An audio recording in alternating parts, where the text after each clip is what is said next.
Imagine you walk into your favorite restaurant. The hostess knows you and walks you over to your favorite table, not too close to the kitchen, but also not having a bunch of people walk by you looking at your food, maybe drooling in it a little bit, which you don't like.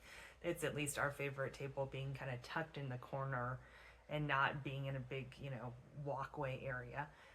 You've got your favorite waiter that comes over, says hello, knows who you are. You guys actually get to have a discussion like human beings about maybe their kids or their dogs, and they get to ask you the same thing. Then they give you the menu, and the menu is diverse enough so that it really hits every spot that you could ever want, but it is concise enough that you're not overwhelmed by the menu. You start asking about new dishes because even though you have your favorites, you know that whatever you order there is going to be delicious.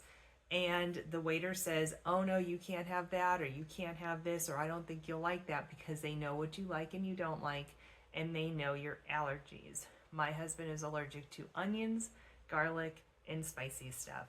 And so that makes it very difficult to go out to eat. And the fact that sometimes we have that experience where the waiters and even the chefs know what he can eat and can't eat really makes the experience even better for him, because he doesn't have to worry so much about it. So you get your food, it smells and tastes delicious, it comes out in a timely manner, and you get to leave and enjoy your evening without stress, because you know what the experience is going to be, and it's always enjoyable. And it's funny because I think of this kind of an experience, and it's kind of rare in some respects. How many times do you try a new restaurant and you expect the best thing, and maybe the food's good, but maybe the ambiance was weird, or there's something else going on. You don't return because of that.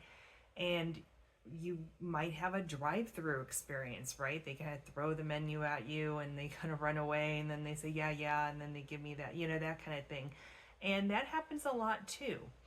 And I think it's that idea that you have to find the perfect fit for you. The restaurant has to fit for you. All of the personalities have to mesh together. The ambiance has to mesh together. And so is a 5-star experience for me going to be the same as a 5-star experience for you at that same restaurant? Maybe, maybe not. Maybe you find some other restaurant to be much more enjoyable for you, and I don't like it at all because we can't get anything without onions and garlic in it, right? So that would be bad. Anyhow, that's the kind of experience that my husband and I were having. We were having one of those great experiences. We were enjoying our meal. And I started thinking about it, and I said, what if we, would treat our clients like this? Like, give them that 5-star experience, make them feel warm and loved, and that they are taken care of, because that's really what that experience is. I can't make them, taste really good food, because that's not what I do. But I do think that we as advisors could work on our client experience a little bit more. Sometimes I feel like, hopefully not my clients, but I feel like people feel like they're through the drive-thru experience. Get out of here, do the thing, stop bothering me, don't ask me questions. I definitely have those moments with clients sometimes where, I feel like we've gone through this a lot and I'm not sure why we're going through it again. But I try to come from things with patience and understanding, because they're just trying to figure things out for themselves. And honestly, I'd rather them ask questions than not. So let's talk about having a 5-star experience when you're working with a financial advisor. What should that look like? What should you expect when you're working with an advisor? Maybe you don't work with an advisor because it scares you, or because you've never felt like you had enough money to work with one, or all of those things. Let's go through what that process should look and feel like, and how you know you're in the right place for you. And like I said, just because you enjoy your experience with your advisor doesn't mean that that advisor is going to be the right fit for your friend Joan down the street. So I tend to run a practice. So for those of you who don't know, I'm a financial advisor. I have been for over 14 years, and I help people get to financial freedom as quickly as possible. I'm Lisa. So that's my little quick introduction slipped in there. But I was recently having a call with one of my friends who is a mortgage broker, and he was talking about how he built his complete practice on just referral And he said, I want to have those relationships with people, and I can't do that if I'm doing leads and all that stuff. And I thought about it, and I thought, that's the way I have been too. Really, all of my business has come from referrals or personal relationships through networking and things like that. I have just felt very comfortable with that. And through, YouTube, podcasts, that kind of thing, I like the idea that you can feel what your experience is going to be. And I hope that your experience, if you do come to talk to us and we work together, your experience feels like how you feel when you're watching these videos, which I try to just be myself, and we'll see if that comes through or not. I think I'm myself. Let's talk about what a 5-star experience really should look like if you're working with an advisor. So essentially, the ambience in a restaurant is really about comfort and trust. That's my big thing when I'm working with clients. I kind of assess, do they trust me or do they not? If they don't trust me, that's a problem. And it's a problem for them, and it's a problem for me. Maybe they would never trust any advisor they worked with. But again, that's a problem, because you should trust your advisor to do the right thing for you. Now, one question I get asked a lot, and a lot of people get asked, is, are you fiduciary? A fiduciary, just in short, means, am I putting the client's best interest in front of my own? And yes, we are. We work as fiduciaries. Even if I didn't have the title, I think I would always do that, just because I want to be able to put my head down at night and know I did the right thing for a client. But with that comes an idea that if somebody's a fiduciary, they're going to put you in the best interest, which obviously is true. However, you should feel that too. It's not just written down on paper, or somebody tells you they're fiduciary and that's it. It really should be about that comfort level. Do you trust them to give them information that you might not tell somebody else? Do you have that, this situation where maybe, things happen in over time as you work together. Couples have split up. Somebody passes away. How are you going to feel with your advisor during times like that? If you don't trust them, if you don't feel comfortable with them, that is a problem. And that should be a problem for them too. They should want to feel comfortable with you, because with comfort becomes a form of truth that you're not going to get someplace else. If I don't feel comfortable with somebody, I'm not necessarily going to tell them what I truly think they should do in a certain situation, because I don't trust that they're going to take that information in the way I intend it. And I'm not even just talking about with clients, I'm just talking about in general, right? So trust and having that comfort level is key to having a good relationship. I know we look at all this other stuff like, what funds do you work with, and can you beat the markets, and all that stuff that comes up, but really it's about, what is your expectation of the client, of the advisor?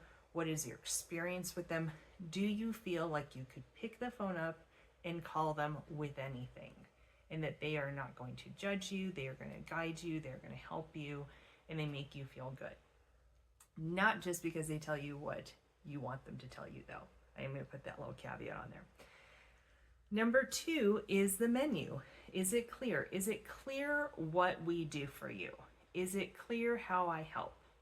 I try to make it so that clients understand that obviously I help them with their investments if I'm working with them on that and their planning, but I want to be there for all of their financial decisions, whether that's buying a house, buying a car, dealing with any kind of credit card debt, dealing with medical debt, dealing with family obligations, maybe financially. I want to be there during all those times for them. And that is the planning. I think people think that financial planning is all about, can I get to retirement? Which a big part of it is, okay? But there is a whole other part of it of just trying to help you get through the different financial decisions in life, because the different financial decisions you make in life does set a path forward on that journey to retirement retiring early, having financial freedom, whatever you want to call that. And so the menu has to be clear of what we do. I have had clients call me about things that aren't financial, and that's okay. I'm okay with that. It obviously shows that comfort level, right? So I'm happy to help them however I can. But I try to make it really clear, like I don't do taxes. I don't give them, legal advice of any kind. I try to help them and support them as they're going through those things, but I can't do that part for them. And honestly, I've started working on a list of different things I offer clients, just so clients know. Because I sometimes think, clients think one thing, that we only offer one thing. But if you're not sure, ask us. We might be able to help you with that. So, you want a clear and concise menu, but at the same time, you want to know that you can call them and say, do you do this? And they're not going to just go, of course I don't do that. Why would you think that? That you have that comfort level that they're able to tell you yes, no, or there shouldn't be a maybe, really. It's a yes or no, right? If there's a maybe, I would say there's an issue with that too. And you also want them to be part of your life when it comes to other financial decisions. Like I was saying, I was talking to a mortgage friend of mine who I've referred to in the past. Do they have a banker? Do they have a tax person that they trust? Do they have an estate planning attorney for you? Do they have a business attorney? Do they have an HR person that can help you if you're a business owner? Different things like that you want your advisor to have some resources for. Does that mean that they have to have the exact perfect person for you? No, it doesn't, obviously, but you do want them to have the resources. And not just that, help you through that process. What questions should you ask? Are they willing to be in a call with you as you call the estate planning attorney, let's say? Things like that. The server, which I would say I'm the server in this scenario. Are they attentive but not overbearing? I guess a server could also be if they have, I run a pretty small ship here in terms of I don't have an assistant calling clients and things like that. I do all that on my own. They call, I pick up the phone. But many advisors have assistants and paraplanners and all these people there, and they could be the server as well. I guess in that scenario, the advisor would be the chef, and then you've got the servers out there doing that work. And you do want to make sure that whoever you're working with, whether it's the advisor directly or people that work under them or for them, I should say, are they being polite to you? Are they treating you with respect? Are they giving you, again, some sense of comfort and trust with them? They might not be the ones giving you the quote-unquote advice, but they are still part of that world where you are going to have to give some information to them that you might not give every person on the street, obviously. And so you have to trust them as well. You want to make sure that the advisor and their group that they have together to help you are not overbearing. They're not rude to you. They're not expecting things of you that they don't tell you that they expect. You want that communication to be open. And it's like going to a restaurant and saying, what is in such and such dish? And they say, let me go check for you. And then they get the information, they come out and they don't act like it was a big to-do or anything like that. They tell you specifically what the ingredients are. Maybe they asked you before you asked what was in it. Was there anything in particular you were looking for that to not be in that dish? And should they check on something specific? Like, if we're ordering lasagna, that probably wouldn't be something we ordered, but if my husband was trying to order that, he would ask, are there onions and garlic in this? And so the waiter would go back and get the information. And what is their attitude during that? How attentive are they to you for that? Do they just completely forget you even asked? I mean, things like that come up, and that happens with advisors and their whole team that they put together to help clients. So you want to make sure you feel comfortable with all of them as well. Also, you want a chef who is constantly growing. You don't necessarily want to go to the restaurant and have the dishes be exactly the same for 20 years.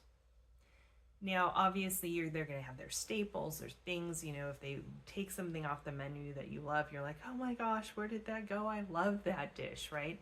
But at the same time, you do want them to be expanding their world. Are they doing continuing education? Are they trying to learn and grow?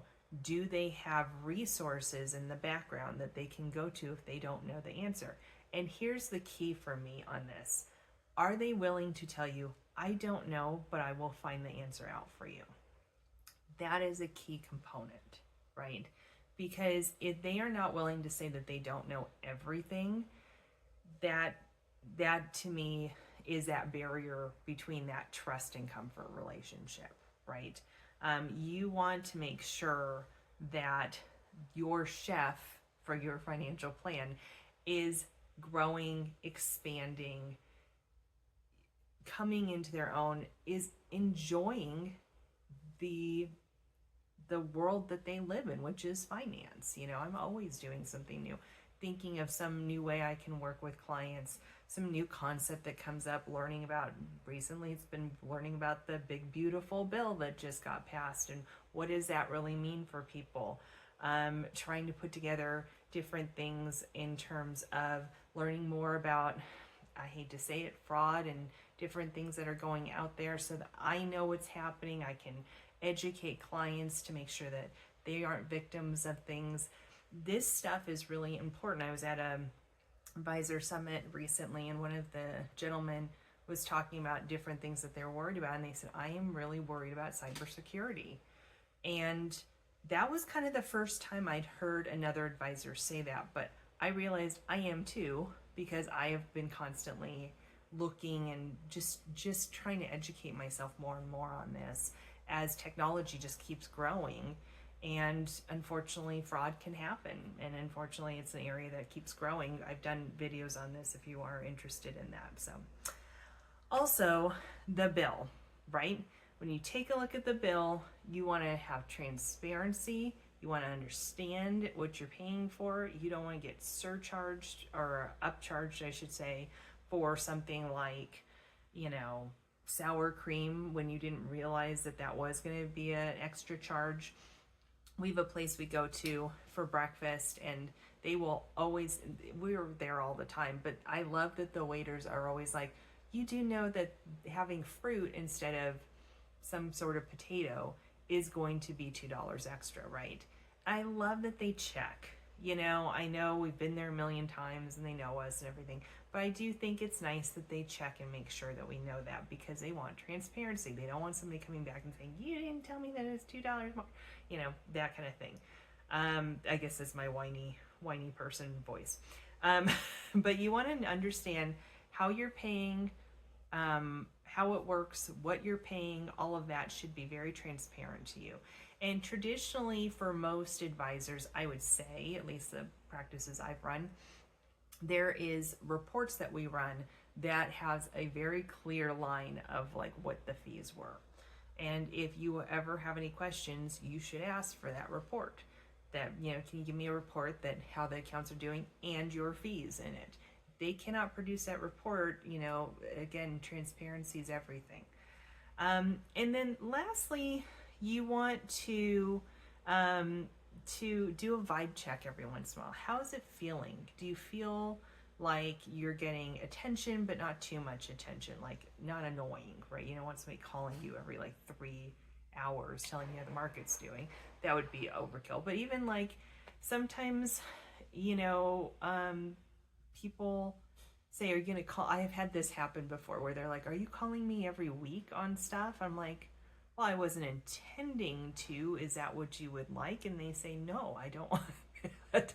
So they worry about how much involvement there's going to be, because part of the reason they hire an advisor is to take some of this off their plate, obviously. So they don't want to constantly be in the world of advising. So you just want to do a vibe check and say, am I getting the attention that I want?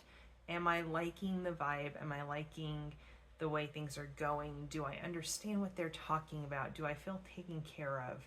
that kind of thing. Vibe is a big deal. It really is. And we don't trust our guts enough. And I think people should be looking at the vibe a lot more than they do.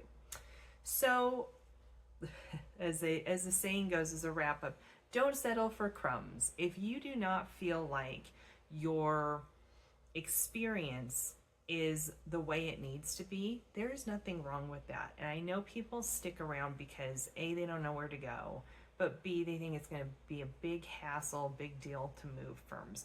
And I'm not going to say it's not a big deal. It is. You move money. If you're getting investment management, you have to start the whole process over with another advisor. I won't just take a plan from another advisor and start using it.